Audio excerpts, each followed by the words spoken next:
Do you crave a return to slow reading, an hour or more of uninterrupted reading time with no cell phones, email, or social media updates?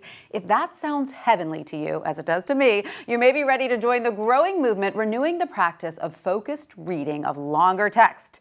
Here to tell us more is WSJ reporter Jeanne Whalen. Jeanne, thanks so much for being with us. I have to say your story really spoke to me because I so miss losing myself in a book the way I used to, and I'm glad to hear I'm not alone. I've heard that from a lot of people, actually, and that's how this movement started, is a lot of people feeling that they were becoming so distracted by email and Twitter and Facebook that they just weren't sitting down and reading anymore.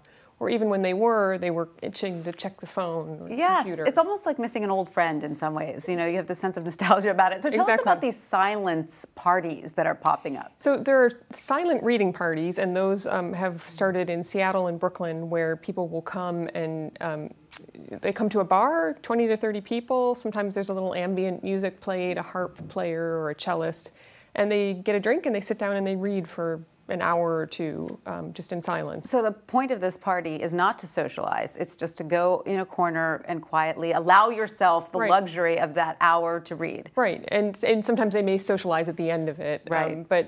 Yeah, the idea is to switch off the phone and to sit down and dedicate yourself to a book. And this is more than just enjoyment, correct? I mean, experts say this is actually necessary for our brains.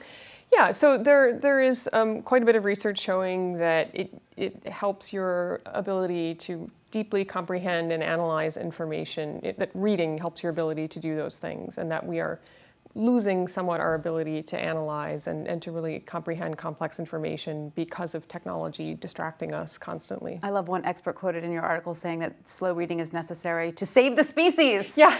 Is it that dire? Right. That's right. She makes a good point, which is that throughout time, a lot of our big cultural and scientific breakthroughs have come from somebody, you know, kind of pondering something and then thinking and then reading. And it's not that we can't do that with computers in our lives. I mean, computers and the internet help us in a lot of ways and help us find all kinds of new information that we didn't know before. But we can't lose our ability to really think and slow down and analyze. And you have some great tips, though, on how to do it. We have to read in a continuous linear pattern, right, in a quiet spot. What are some other tips? Right, some really basic ones are switch off your phone, switch off your computer, or even better, leave them at home and go somewhere quiet to read.